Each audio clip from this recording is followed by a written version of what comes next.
अस्सलाम वालेकुम जी, बिस्मिल्लाहि वला बरकतिल्लाह। लाहौरी मटन कढ़ाई बनाएंगे आज हम देसी घी और काली मिर्चों के साथ। 1 केजी हमने मटन लिया है, अच्छी तरह से धोकर हमने उसको कुकर में ऐड कर लिया है। 2 खाने के चम्मच लहसुन और अदरक का पेस्ट डालेंगे और मिक्स करके इसको तकरीबन 5 मिनट तक हम फ्राई करेंगे। जब भी आपने जो है वो गोश्त बनाना है, मटन, बीफ या चिकन, कभी भी उसको डायरेक्ट बॉयल मत कीजिएगा।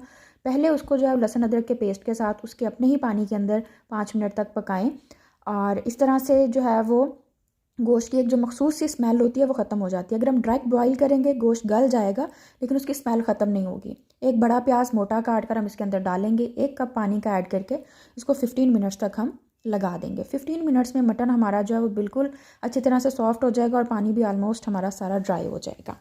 और फिर अगर आप बीफ बना रहे हैं तो बीफ को तकरीबन जो 40 से 45 मिनट तक आप बॉयल कीजिएगा और चिकन को तो तकरीबन 5 to 7 मिनट्स इनफ होते हैं। अब बॉयल ना भी करें तो ठीक होता है।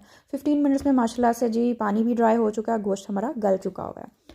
इसको हम उतार लेंगे और एक पैन के अंदर हमने एक जो है वो बड़ा चम्मच जो है वो देसी घी का लिया, इसको अच्छी तरह से हम गरम करेंगे। आजकल तो मटन खाना जो है वो काफ़ी मुश्किल हुआ हुआ है महंगाई की वजह से, इसलिए जब भी आप मटन बनाएं तो कोशिश करें कि आपके दस्तरखान पर कोई ऐसा डिज़र्विंग बंदा ज़रूर मौजूद हो जिसको मटन जो है वो बहुत कम ही नसीब होता हो। और हमने इसके अंदर 3 जो है वो टमाटर छिलका उतार कर ऐड किए हैं। टमाटर सॉफ्ट होने तक हम कुक करेंगे और इसके अंदर हम जो है वो मटन जो है वो डाल देंगे। प्याज हमेशा जो है वो मटन बॉयल करते हुए उसके साथ ही ऐड कीजिएगा, अदरवाइज़ बाद में अगर हम प्याज ऐड करते हैं तो प्याज गलाने थोड़े से मुश्किल होते हैं, वो ग्रेवी के अंदर नज़र आते रहते हैं। अगर आप मटन के साथ ही बॉयल कर लेंगे तो ग्रेवी के अंदर बहुत अच्छा टेक्सचर आता है। अब इसको हम 5 मिनट तक फ्राई करेंगे और इसके अंदर हम डालेंगे 1/2 चम्मच हमने गरम मसाला डाल दिया है। 1/2 टी स्पून हम इसके अंदर धनिया पाउडर ऐड करेंगे। 1/2 टी स्पून हम इसके अंदर नमक ऐड करेंगे।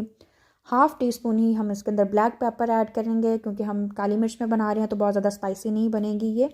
और इसके अंदर 1/2 टी स्पून ही हम हल्दी पाउडर ऐड कर देंगे। सारे मसाले अच्छी तरह से मिक्स करके इसको हम फ्राई करेंगे और इसके अंदर हम 1/2 बाउल के करीब जो है 1/2 प्याली दही की ऐड करेंगे। दही आपका बहुत ज़्यादा खट्टा नहीं होना चाहिए और बिल्कुल जो है वो दही को आपने जब ऐड करना है तो आंच आपने जो है वो बिल्कुल स्लो रखनी है ताकि दही जो है वो उसके अंदर अच्छे से मिक्स हो जाए। तकरीबन 10 मिनट तक हम इसको मीडियम फ्लेम पे पकाएंगे और माशाल्लाह से जी है हमारी कढ़ाई जो है वो तकरीबन तैयारी के मराहल में चली गई हुई है। हम इसके अंदर 4 सब्ज़ मिर्चें जो हैं वो मोटी काट कर जो है वो ऐड कर देंगे और इसको 2 मिनट तक ढक कर और पकाएंगे।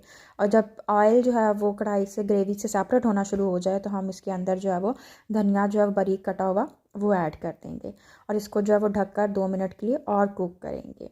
और माशाल्लाह से रेसिपी बहुत मज़े की है और बहुत आसान है, ज़रूर ट्राई कीजिएगा और पसंद आए तो लाइक शेयर और कमेंट ज़रूर कीजिएगा और अपने खाने में हकदारों को ज़रूर शामिल कीजिएगा। अल्लाह ताला इसका बहुत ज़्यादा अजर देता है। मैंने जी सर्व कर दी है जो कि रोटी के साथ, आप नान या पराठे के साथ भी सर्व कर सकते हैं। साथ में मैंने लस्सी रखी है और थैंक्स फॉर वॉचिंग।